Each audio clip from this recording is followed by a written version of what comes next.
Get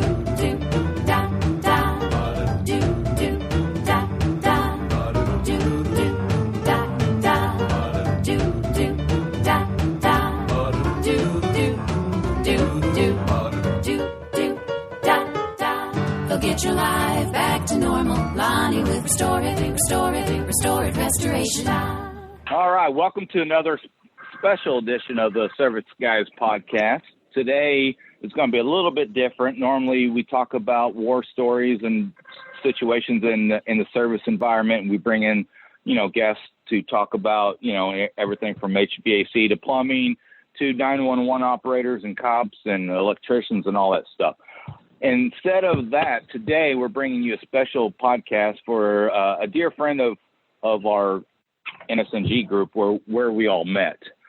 Today I have on the line, first and foremost, my co-host, Ruel Abadam. Howdy doody. I must have had a bus just drive by. I thought that was my stomach. I thought I had some gas issue. And today we have the esteemed guest of Scott Mulvaney with Livethefuel. He has a podcast and he also has a whole marketing department and social media presence for business owners and stuff. That's not really what we're talking about, but I'm going to turn this over to you now, Scott, and tell us a little bit about Livethefuel, but then I'm going to let you tell us why the three of us are getting together and pushing this out in this realm that we're all three sitting in. Absolutely.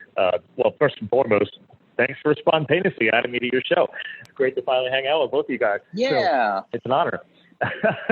we all know each other online in the social media space of the NSNG community, but it's a shame that we have to spontaneously come together for this type of topic.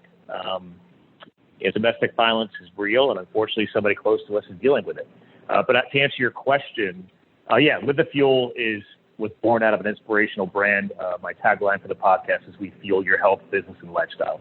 But obviously, professionally, I help people grow their brands and help them control how they exist online. So, yada yada yada. Moving past that, today you invited me on because a dear close friend of ours by the name of Debbie is involved in a domestic violence situation. And Debbie Tortorici. Yes, for those that don't know Debbie. And for anybody on this podcast who happens to know Vinny Tortorich and the Fitness Confidential podcast, hey, I'm sorry, it might have been just me, but as you started to say who it was, it cut off on my end, and I just want to make sure that we do capture it in the recording. Can you say that part all over again? Oh, as far as Lonnie and Debbie? Yeah, you were about to introduce Debbie. Oh, yes. So Debbie Tortorici is what Lonnie mentioned. So she's the I guess you want to call it the secret behind the scenes of Vinny Tortorich and Fitness Confidential. The unsung hero. I mean, she's been around longer than Vinny's been in NSNG. Oh, yeah. Like, I had to be vetted by Debbie before I was even joined onto the team to help Vinny with his marketing and social media and the big Fata documentary project. So, like, Debbie is old school.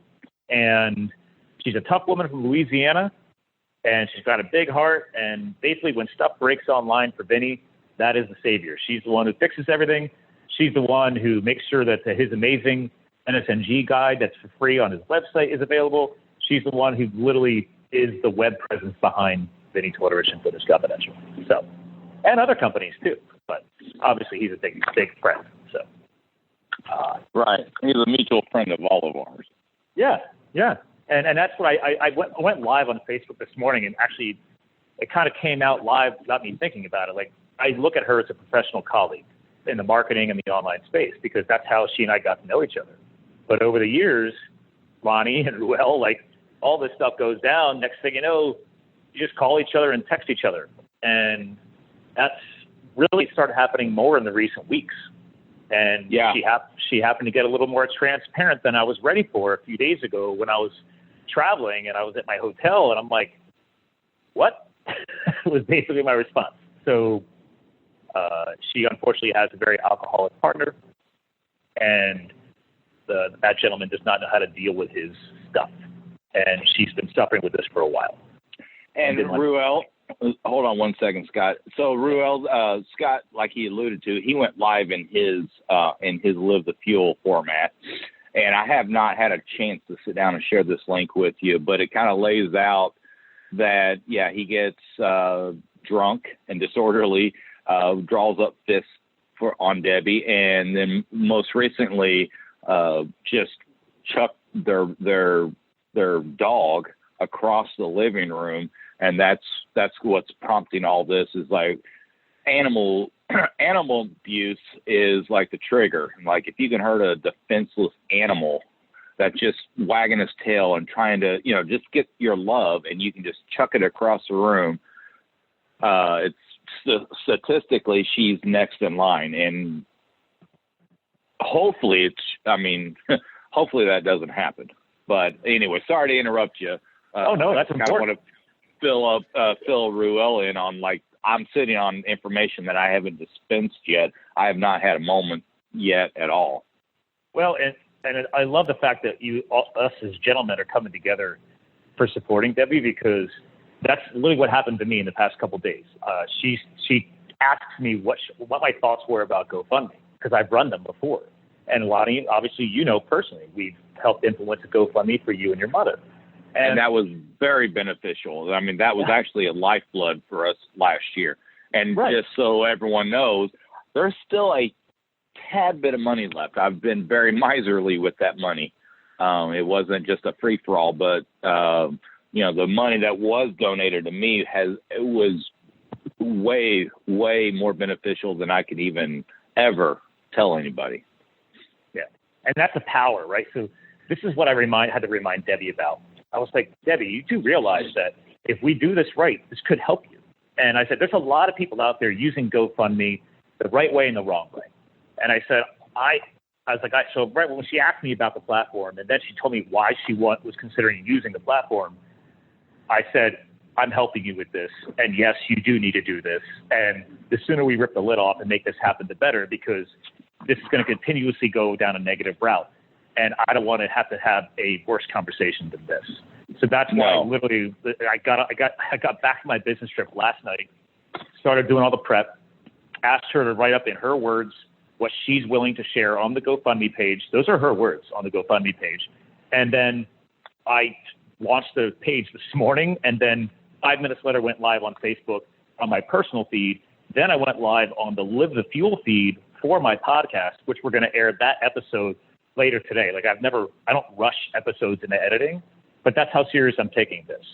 Because yes, physically, she has not been harmed yet. But when you're involving emotional, verbal, and psychological abuse, it is the next logical step. And the animal abuse, that was whenever I was listening to that feed that you sent me, or Debbie sent me earlier this morning. I was like, whoa. I mean, we all have our moments. We've all been so mad at our wives that, I mean, if we weren't in our right mind, we could have hurt. We've all been there. Oh, but it takes a sick individual to pick your puppy up and fling it across the room. And it's just a matter of time before, he really in her words, she talked about balling up his fists and, getting ready to strike her. Right. It sounds like also that he gets blackout drunk and then wakes up and does not even remember what he just put her through last night, and puts her on eggshells, and then withholds money from her. That's kind of what's triggering all this, is he's holding back the money. She said, what's she saying in her words, Scott, that he contribute some of the rent and utilities, but everything else is his and not hers. Yeah, to clarify, because I had these conversations a couple times over the past few days this week when I was traveling, and I said, what's the deal here? And I said, you're a professional. You've got your business. She's like, yes, but he's a primary income earner. He makes way more money than I do. But we split the rent and we split the utilities. And then so basically there's not a sharing. There's not an equality at all in this relationship. And then with her recent shoulder surgery she had to undergo, she's paying for all the medical bills. He's not helping her at all. So that's why she's kind of like, this should have happened sooner. But her going through the surgery, has drained her financials, right? Now she's paying medical bills. So there's no safety net. So if she bails, like she can't even lift things because of her shoulder surgery. So she can't even move things. Like she's kind of like backed into a corner. And I don't want to ever see or hear about people that I know being backed in any kind of corner, professionally or personally. And it frustrates me. So that's why I took action. Right. So Ruel, do you have an idea why when I text you, like, just hold on, it'll be a moment? I mean, do you understand why I wanted to bring Scott on? I mean, do you have any questions or anything to add? I know you don't know all the details, but I'm processing it all, and I understand the severity of it all. And we're all part of this one big family, and like you described it,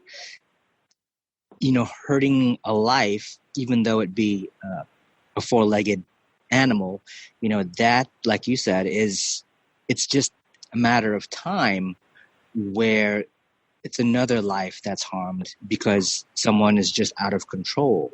And it's very sad to hear, that she's been having to go through this for quite a while. But I'm hoping that, what we're doing here can be something positive to get her out of that situation, or, get her in the right direction. Yeah. And that's all we can do, right? I mean, I said this on my video earlier this morning. I said, we all have a choice in what kind of information we share, especially nowadays in the digital era, right? And I don't care if you're white collar, blue collar, white, black, green, yellow, doesn't matter, right? We all have a choice. And I try and push as much positive motivational content as I can. And to some people hearing a situation like this, it might be considered negative, but it's like, if we can use social media, email lists, and everything else from time to time to create positive change and help at least one life, I feel like it's all worth it. So that's why we're doing all this. And we're reaching out to everybody on the inner circle. Absolutely. Now, Scott, I'm going to ask you a question that you may not know the answer to. What resources and donations and stuff does she have available to her in her backyard?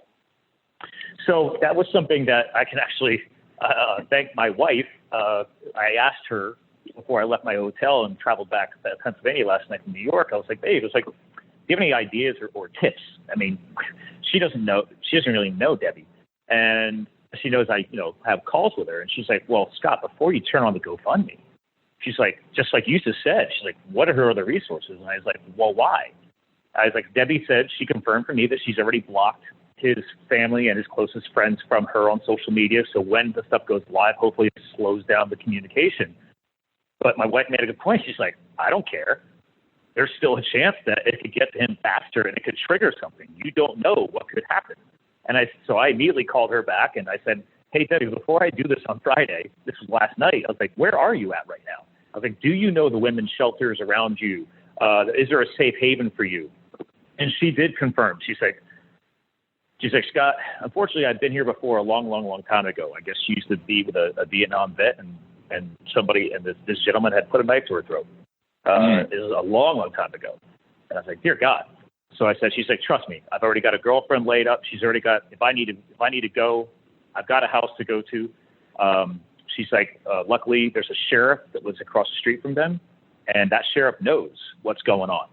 So okay, good. That made me feel so much better. But obviously, verbal, emotional, and psychological domestic violence cannot always be seen.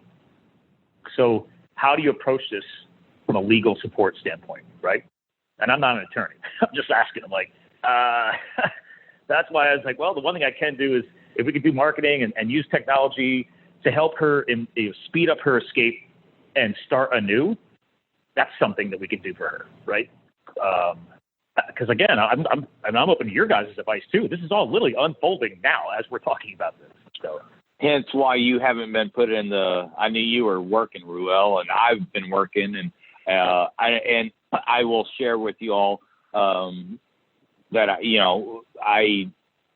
I'm in I'm in pretty fast communication with Megan Hawks, and she immediately was like, wow.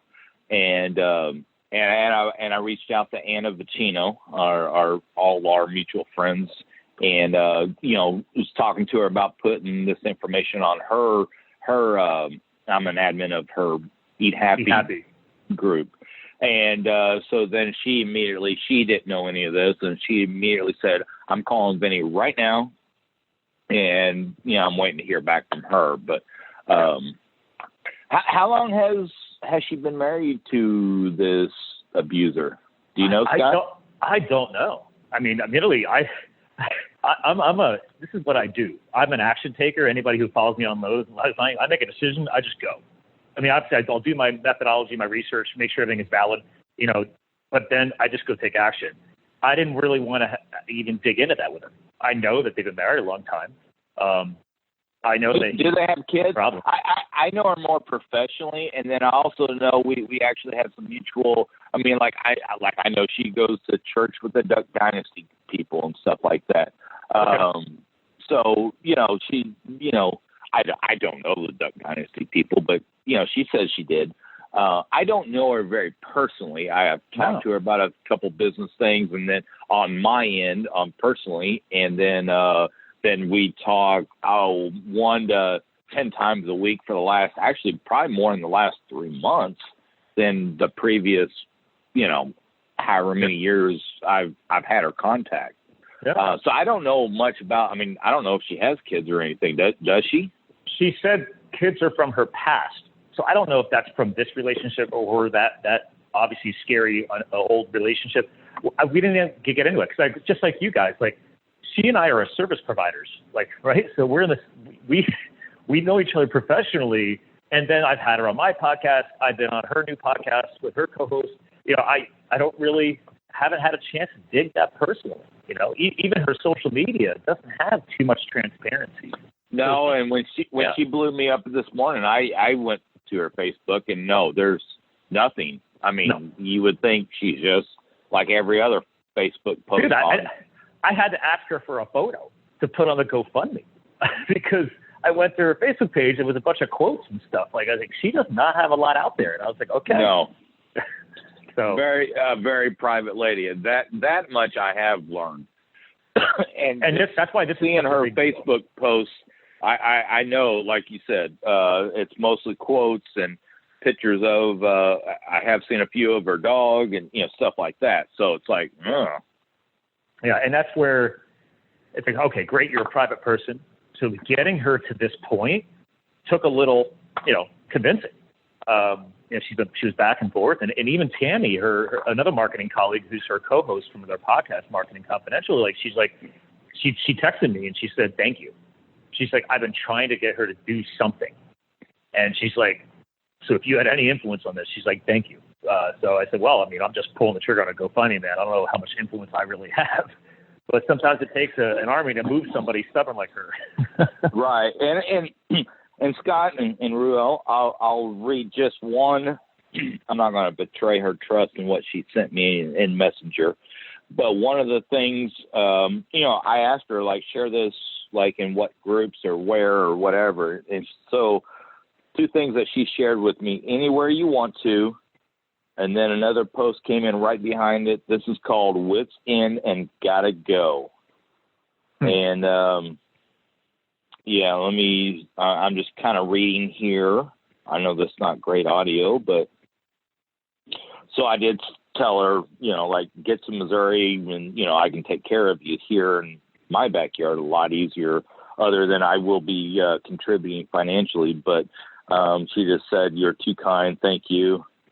I have an exit plan, and if I run into issues, I'll for sure holler at you. So anyway, I won't read the rest of it, but I mean, I could read you guys her exact words from the GoFundMe if you want. It's your podcast. I don't know what you guys. Well, let's do it. Okay. Well, I got it up right here. That's the beauty of GoFundMe. They got a mobile app, people. Okay, you don't need to be front of a computer.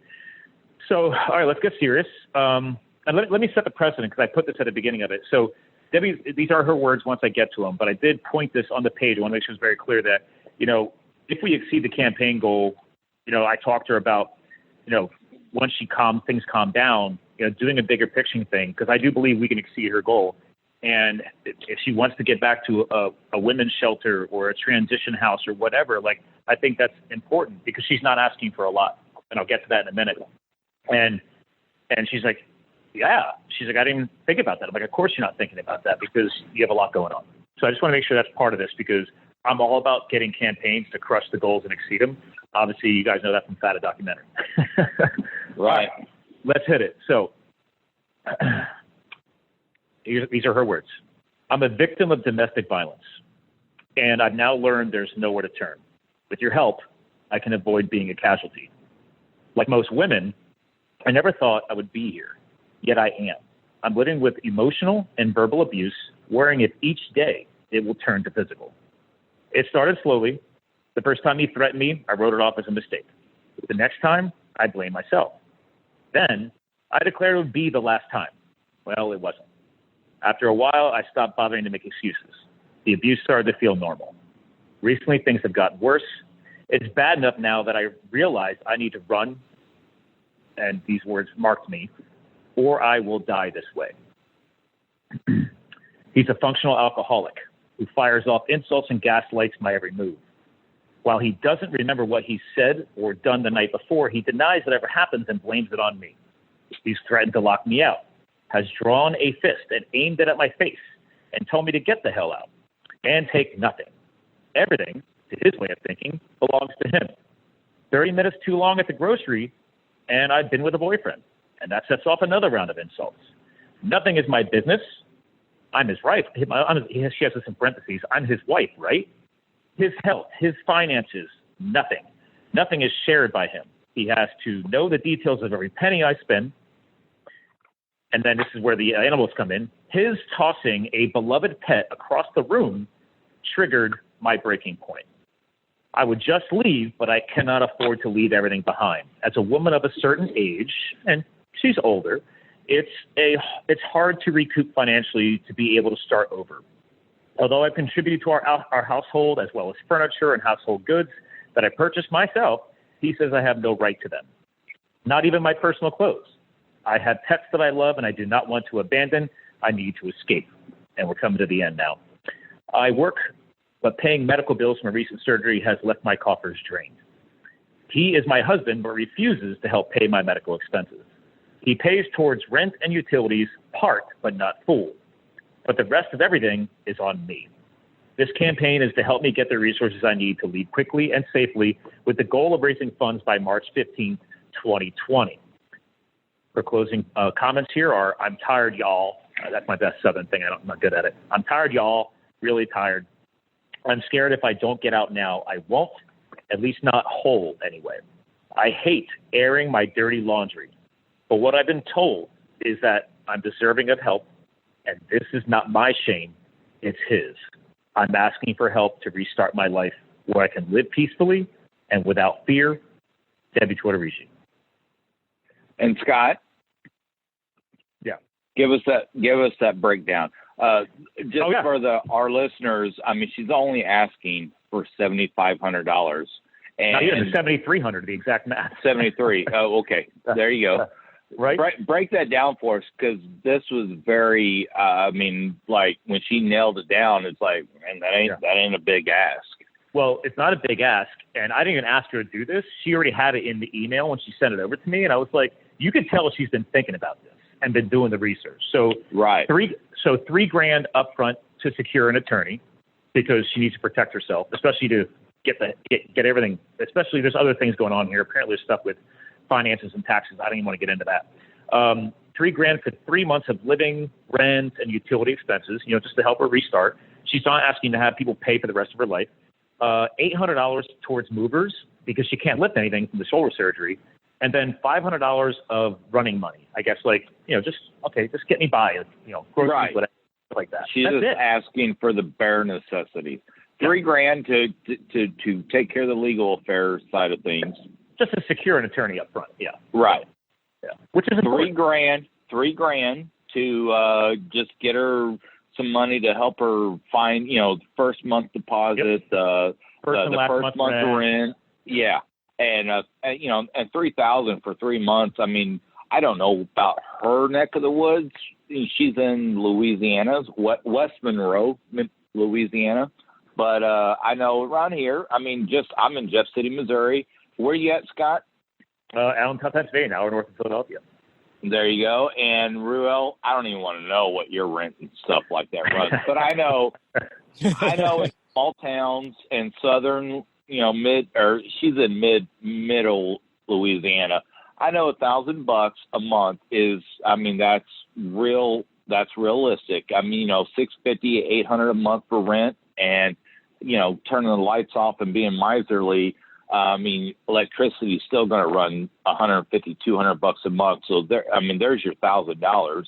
And then she, Debbie is asking for just $500 to just get going. I spend $100 a day and I don't even know what I buy. That's gas and, a Starbucks and, maybe I'll hit a monster thick burger at Wendy's or Hardee's on occasion, make it, wrap it in lettuce and all that. But that, that's still, $6-8 just for lunch. And, that's what we're kind of hinting at here, Lonnie, is that this is the power of crowdfunding, right? This is what this is. $5, right? You'd be surprised. You multiply that times 1,000 people. Well, there's your $5,000, right? So, and you know what, Scott? I've heard Vinny talk recently on his podcast about how, the person that donated $5 means as much to him as the $2,500 or whatever it was to get a steak dinner with him. Whenever, literally Serena and I, we were talking and they wanted to they forced this on me. I was like, no, Vinny, no. I can't do that. I'm an admin. I'm the guy that says, no, we can't do this. I turn down, I can't tell you how many times I've gotten the ask where somebody's like, hey, we just had a newborn baby that was born with something and they needed like emergency brain surgery and we're saying go for it, but we ain't got the money. And I'm just like, man, we never ask about, hitting our public up, Yeah. And I was so adamant about it, the same thing. So whenever I was talking to Serena, I was like, man, when my mom got sick, Scott, I don't know if you know all this stuff, but she got diagnosed with stage 4 cancer with no insurance. She was a working poor. She was, squeezed every which way you could imagine. Okay. And I thought, man, if somebody was to, total up $5,000, that wasn't a drop in the bucket. But man, if I was asking for $5,000 and the NSNG group came in. I don't remember exactly, but everybody came in at like I want to say. Well, I know it was $15,800, and my brother Trey and I we actually. I was calling him. Just like today, Scott. Everything was just kind of unfolding all at once, and when the pot hit 2,100, I literally called my brother Trey, and I was, I was just like, wow, I don't even care if you hit $5,000, but that helped a lot because whenever I was scrambling, I was moving 100 miles an hour, just like Ruel, you and your wife and your 3 kids, and Scott, Sure. We all have our family life, and then we all have our business life, and we kind of know what we make, and everything's going good, and then all of a sudden when somebody it's like hits the skids, and it's like, man, if somebody kicked me $5,000, that would just at least buy me a little bit of time. Yep. And that's all I was looking for, some time for me to, for all of a sudden I can. Scott, I can distinctly remember December 11th of 2018. I was in an attic and I was doing a mold inspection, And I mean, and Ruel, I sent you some cool pictures. I mean, I could see all kinds of stuff, and all of a sudden, you know, my phone's just going boop, boop, boop, boop, boop, boop, boop, and it would not stop. And I don't pull my phone out in an attic, right? Mm-hmm. And I don't want to lose it and everything else. And all of a sudden, it was not stopping. So I literally had to crawl out of an attic at 4:30 in the afternoon. I was in a town 30 miles north of me, and you know, I was like, what is going on? And I look at my phone. My mom and my wife are both just blowing me up, and and you know, I'm getting messages, and I'm just kind of scrolling fast, and when I see my wife texting me that she's taking my mom to the emergency room, I thought, oh, wow, what happened, you know? So then, you know, I had to wrap up and do what I was doing. But then all of a sudden it's like, wow, your life just gets turned upside down. So whenever Serena and I were talking and she's like, what's your GoFundMe goal? And I'm like, well, no, I don't want to do this. I don't want to ask the people. I don't want to hit the public and air my dirty laundry. I didn't want to do none of this. I really didn't want to do it. I remember. I'm a lot like you. I mean, like you give me a task and I'm a bulldog. I'm going to get that task done. Whatever it is, I'm going to make it happen. And then all of a sudden, when you're getting blown up and your mom's going through, you know, she's heading to the ER, and I knew she didn't have the money. I also knew she didn't have the health insurance. And I also knew that she was robbing Peter to pay Paul.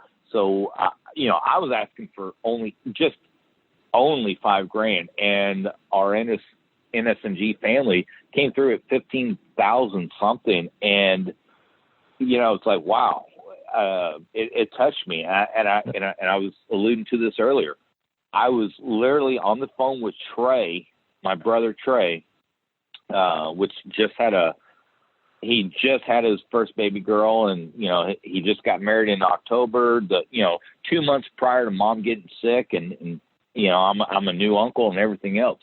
And I remember calling Trey, and I was practically in tears whenever the GoFundMe hit $2,100. And I'm like, I don't even care if we hit $5,000. Just $2,100 was like, I mean, it was just a lot of money whenever you just get your life handed to you upside down. And I'm going to financially contribute to Debbie, but I mean, I want to pay this forward and spread the word and just, I mean, people don't realize $1, $5, you know, yes. I mean, I got $500 from Villa Capelli, and I got $1,000 from Vinny. I even got $500 from Anna.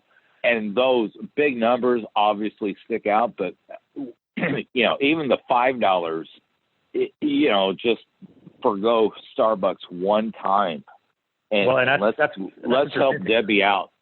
Yeah, that's where you're at, dude. It's I ran the numbers when I ran I helped run the campaign, dude.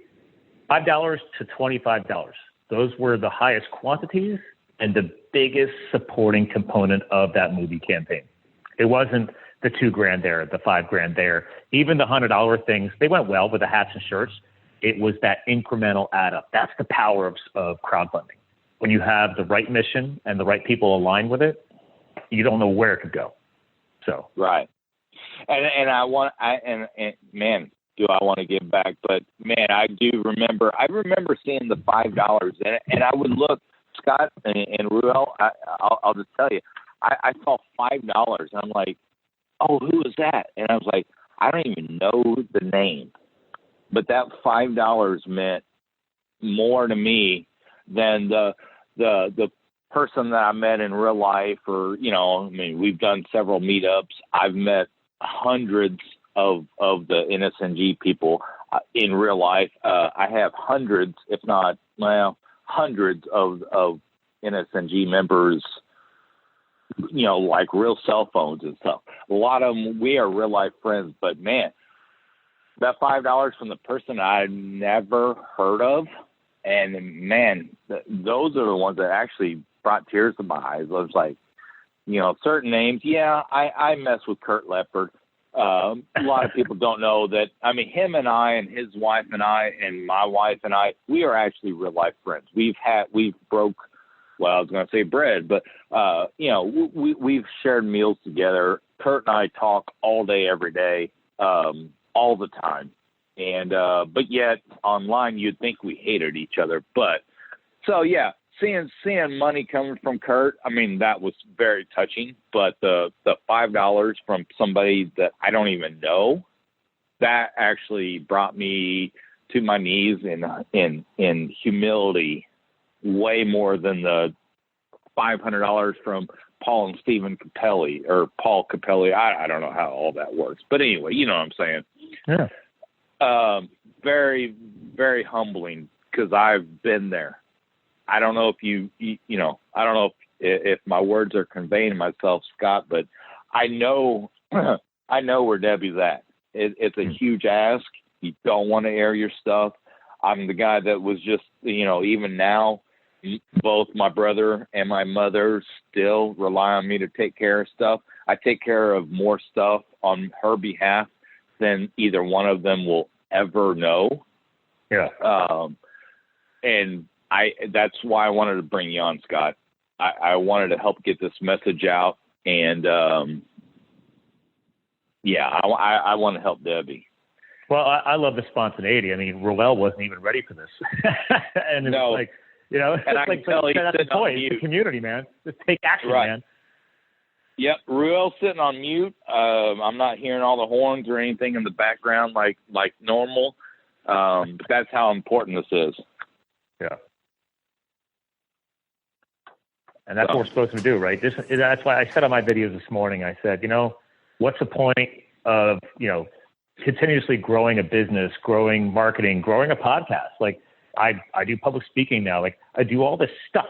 And it's like, do you really? Well, apparently. Public I don't know. Speaking? My wife says, she's like, well, good, channel it over there so I don't have to hear it at the house.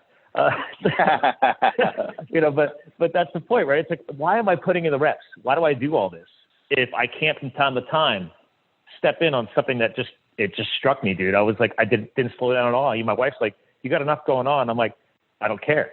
Like I was like, this is what it's all about. And even Vinny calls me. I didn't even tell him. She didn't want him to know. She didn't want him to know. She didn't want Serena to know. She didn't want you guys to know. She's like, no. She's like, we'll eventually get there. I just don't want to bother people or distract them, or, everybody's got a lot going on. And we're like, Debbie, you have been the behind the scenes of just Vinny's brand. And Vinny, that was the first thing he brought up the phone. He's like, what does she need? He's like, what's the total? What's the breakdown? Same thing he asked me. I mean, I remember actually verbally getting confrontational with Vinny. It's like, no, we can't do this. We cannot do this. This goes against everything. Like I was telling you before we went live, Scott. I mean, Everybody has a GoFundMe need. I mean, we could literally donate our whole paycheck and finance our house. Dude, I could do that. My parents are struggling. I could do that right now. I won't, but because it doesn't fit the situation. This is a point of desperation. Right. I don't air my family's dirty laundry, but I can tell you, my family doesn't have their shit together. Pardon my French, but it's like, but this is different, man. This struck me. I was like, whoa. I was like, we got to rip the lid off, man. We got to make it happen. And that's why we're all here together. So, Ruel, you've been kind of quiet, sitting in mute.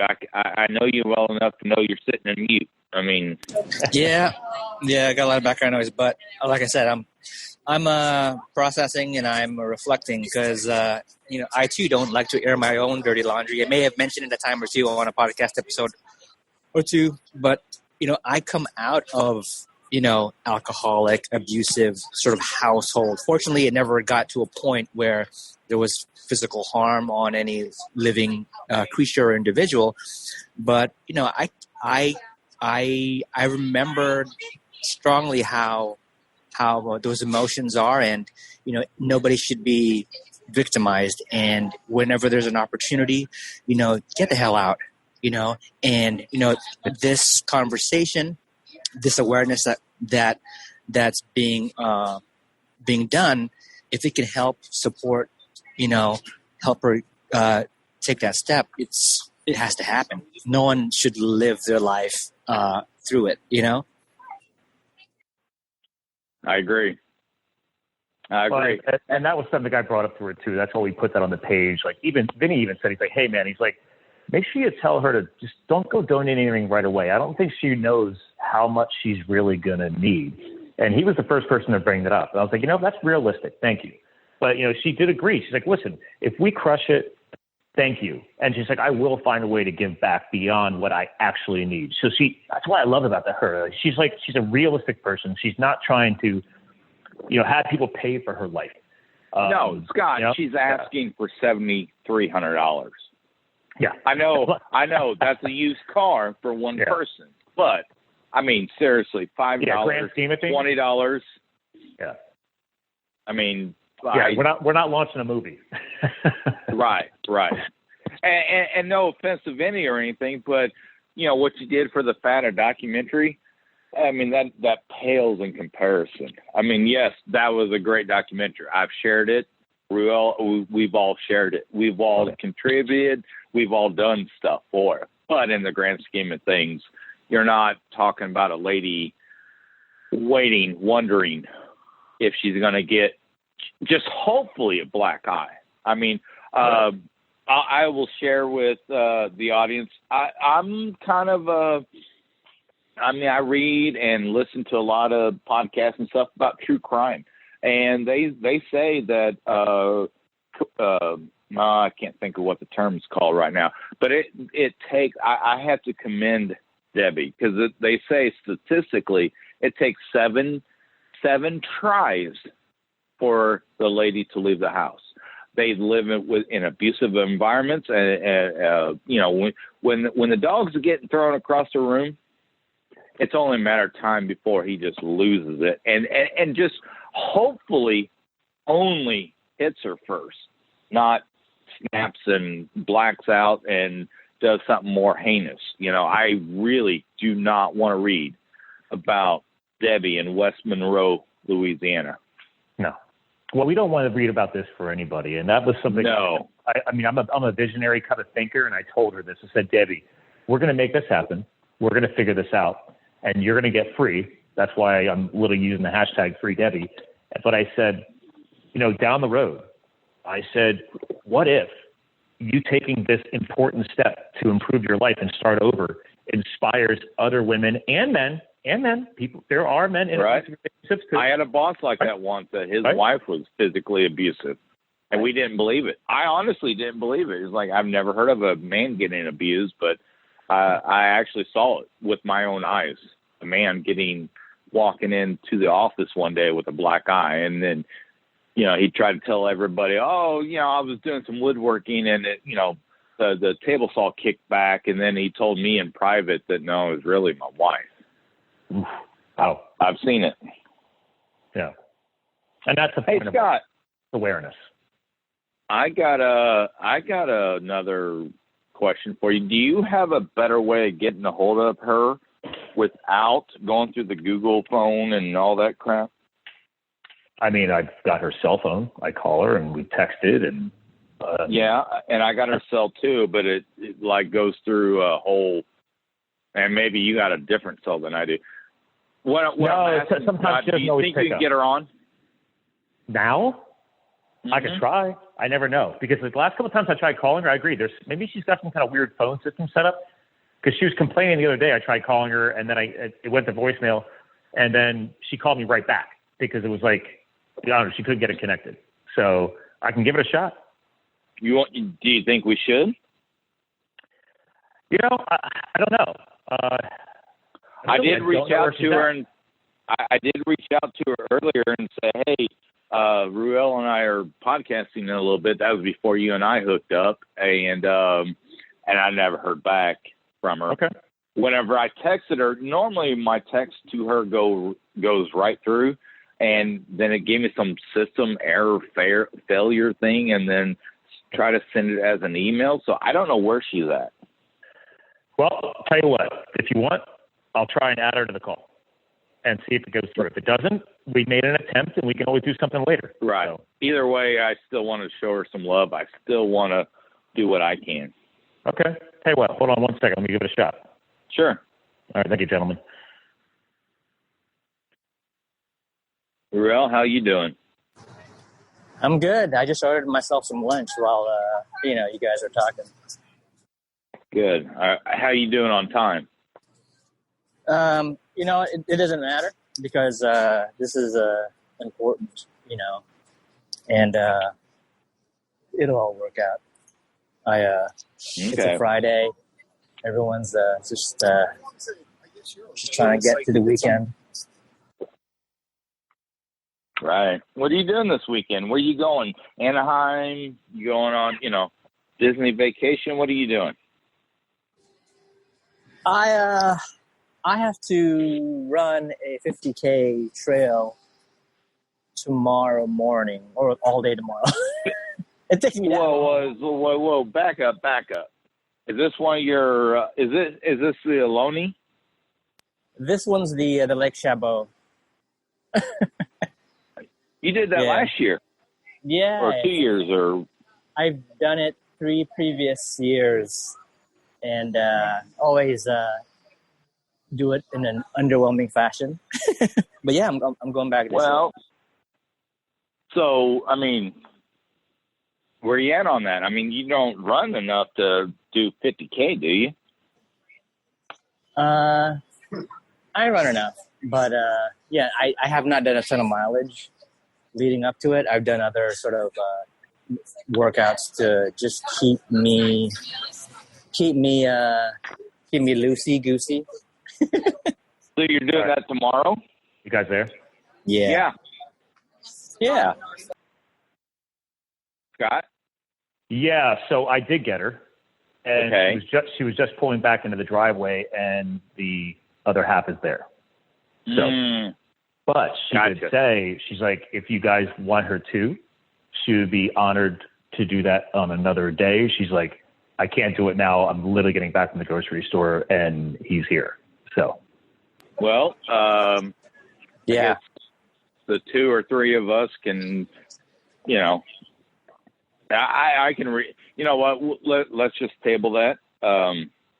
If you guys want, I'm reaching out to her other podcast co-host, Tammy Munson, the other marketing guru. Mm-hmm. I'm going to be bringing her on a show.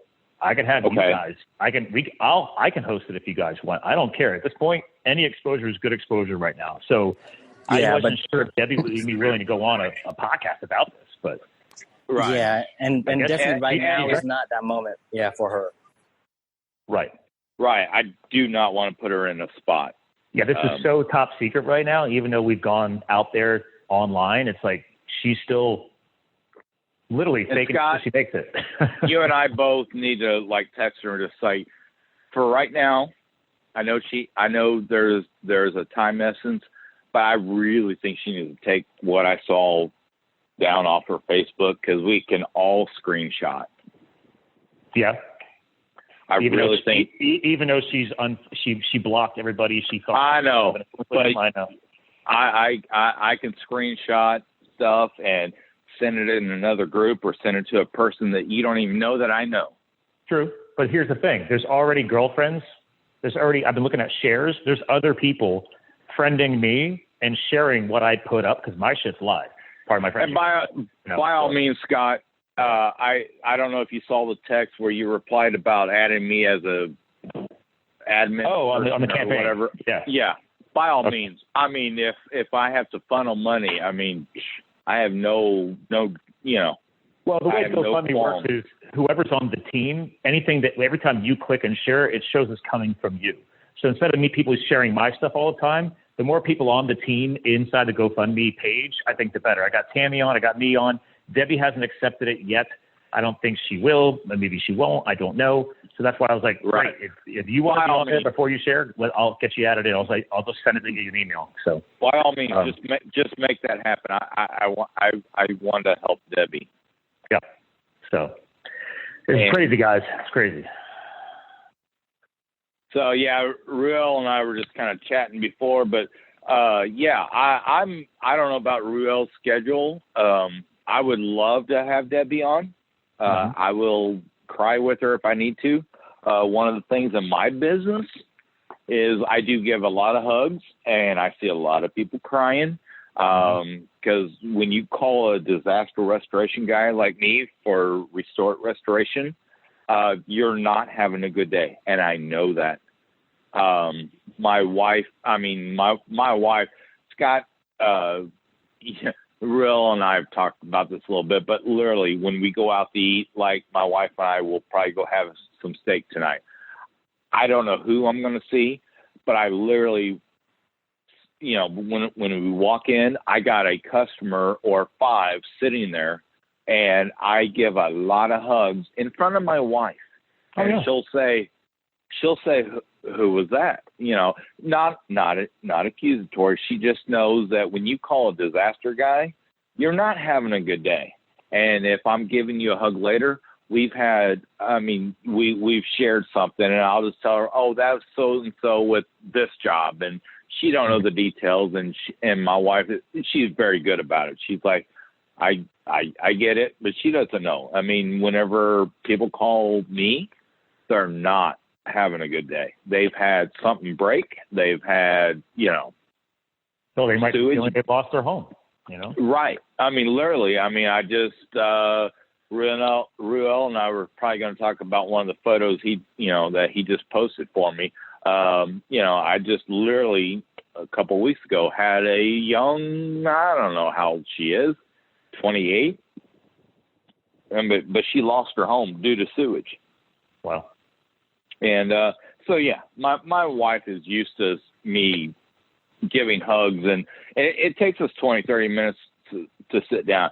She'll be sitting down over there and looking at the menu, and she just knows that if I'm talking to somebody, that's either somebody I've already been through something with, or I'm trying to, yes, I see customers that I'm trying to bring on board for mold or whatever, and animal cleanup.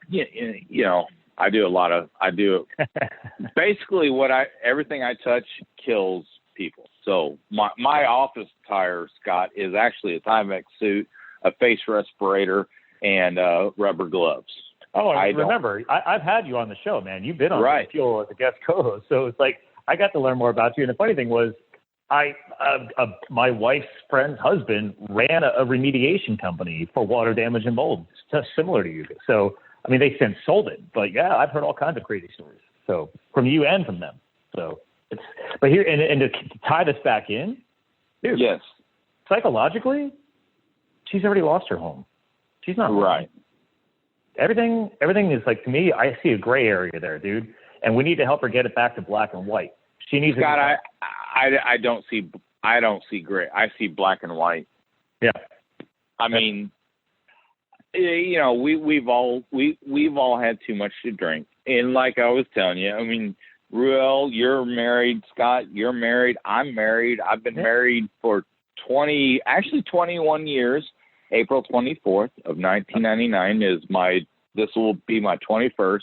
And, yeah. And I'm also, Ruel's older than I am, but, actually, Ruel, I think you got married about the same time. I got married in 99. Didn't you get married in 98? Yeah, pretty close. 2005. I was in college. Oh, pretty close. Yeah, I was only off 8 years. Anyway, but, I mean, we've all been there. I mean, I have been so mad. I mean, I hate to say this, but Scott and Ruel, you and I, we've all been so mad, like, just whatever that thing is. But I've never put my fist through a wall. I've been there. But I've never actually balled my fist up on my wife. I've never hurt my children. I have 2 daughters, 16 and almost 14. I've never flung my dog across the room. It's like, wow. And yes, I've been inebriated, but I've never been that dude that makes you wonder. There's something that's yes. So we need to help Debbie get out now. That's what it's all about. So she needs her freedom because I mean, she said it herself. She's aging. She's not the young spring chicken. So it's even harder to start over. We won't say her exact age, but our friend Debbie, she's north of 60. Yeah. And right. And I didn't realize this. One of her girlfriends shared one of the posts, and she put in that when she commented on the share, she made a valid point. She's like, this happens too often when women, and again, maybe men too, but when women reach the older echelon, it gets harder to even consider starting over. They just accept things. And well, Debbie, when you hear this, and I'm sure she will, but Debbie, please, if you get to Missouri, I promise you have a safe spot in my home. We also know enough people socially that I can get her if she gets to Missouri. I know that's 600 miles away, but if you get to Jeff City, Missouri, I have a lot of safe spaces for you. And being an online marketing person, I know she can work from, to bed if she had to. Oh yeah. So I'm just telling you, Debbie, when you hear this, I don't know you very well personally, but I do have a sense of love for you. I do want to help you. You have my place to live and, flop for a while, and between my local resources and social connections that we all have, if she got to 600 miles away, then she does have a spot here. Yeah, I'll put her up in a hotel for a while, whatever I have to do. So Ruel, yeah. Do you feel caught up? I feel caught up. My words towards Debbie is, hey Debbie, more sort of a primal. If you before you get away, and if shit really gets tough, just remember groin shots until there isn't a problem anymore. So, the situation is diffused. You know what I'm saying? I like to tell my kids, if you're ever in a situation, just don't kick the guy in the dick, kick the guy in the nuts, and multiple times until it's over. And don't be afraid of eye gouges and any of that stuff. It's not a sport. This is life and death, right? Whenever something gets physical. I'm just trying to keep it real when it gets really bad. I'm not going to hold back. I'd be, just life and death sort of situation. It sucks to be able to have to say these things because we want to live in a society, this day and age where we have a level of comfort and safety, but sometimes we don't think about when things really escalate, and we have to be aware and act, in a split second. So you guys can relate. You guys understand. That's it. Right. Yep. Yeah. Loving men don't abuse their women. No, you treat them like queens. Right. Everything I do, I get dirty. Scott, Ruel, you both know I get dirty for my job, but I get dirty for my wife and my kids first and foremost. I tell all my customers that before you call me, I'm a dad and a husband first, and at the end of the day, I'm still a husband and a dad. So that resonates with a lot of people, but some people don't. And if it doesn't resonate with them, they're not my customer. I literally will tell them I'm not a fit for you. If you can't give and take on situations, then you know what? Yeah, I'm supposed to be there tomorrow at 9, but guess what? My wife and kids come first. Same with everybody else's wife and kids. I wholeheartedly support, if you, Scott, if I was supposed to be at your house in the morning at 9 o'clock in the morning and you told me your wife is sick or your kids, whatever, you know what? We'll reschedule for Tuesday. We'll look at Monday. We'll look at next week. but that's nothing. I think we're getting. I think we've said about all we can add. Do you have anything to add, Scott? Not really. I mean, literally, when I'm done with this, I have to call her back because I have to. Professionally, we're going to continue the ruse because actually, she's still running her business. Like, we have stuff we're talking about for Vinny, and we need to talk about Amazon and Instagram. And she's like, "Hey, make sure you call me back and do that." Like, I was like, yeah. "Oh, okay." I was like, "Let me remind you, Scott, we're all behind you. Please, we love please, you." please tell Debbie to reach out to me. She has my cell. We all have each other's cell numbers, but I would love to just give her some love. I really would. I'll be happy to pass that on to her. And now I'm getting kind of touched because I really am. I'm thinking about the love that I was shown whenever I asked for $5,000. Debbie's only asking for $7,300 to restart her life from this situation. I've never met Debbie personally, but her and I have spoken 100 times on the phone and 1,000 times on text message. And Ruel, you don't have to take me off of mute, but as one of the more vocal admins, I mean, Debbie and I have. I mean, if something was to ever happen to my wife, the cops would look at, they'd do forensic analysis on my phone, and they'll say, "Who's this Debbie Tortorici? You've only texted her 1,000 times in the last 6 months." Yep.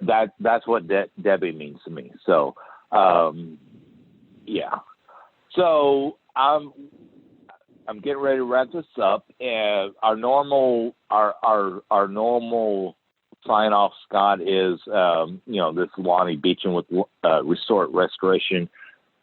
Let's get your life back to normal. But today our sign off is on behalf of our esteemed guest, Scott Mulvaney with Livethefuel, and my co-host Ruel Abadam, that I have to apologize, kind of got thrown into this in the last second. I want to say this is Lonnie Beecham with Resort Restoration. Instead of getting your life back to normal, let's get Debbie Tortorici's life just to normal. Scott, give us that link real fast on, and it'll be in the show notes, but give us that link real fast. Yeah, we set up a really fast, easy link. So it's just bit.ly, so bit.ly/freedebbie, or you just go on GoFundMe and search for the title "Help Free Debbie from Domestic Violence." But again, it's bit.ly/freedebbie. Free Debbie. That's a wrap.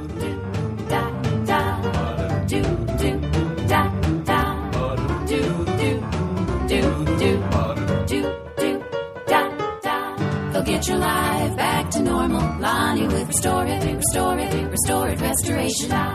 This has been another Coffee with Heavy Cream production.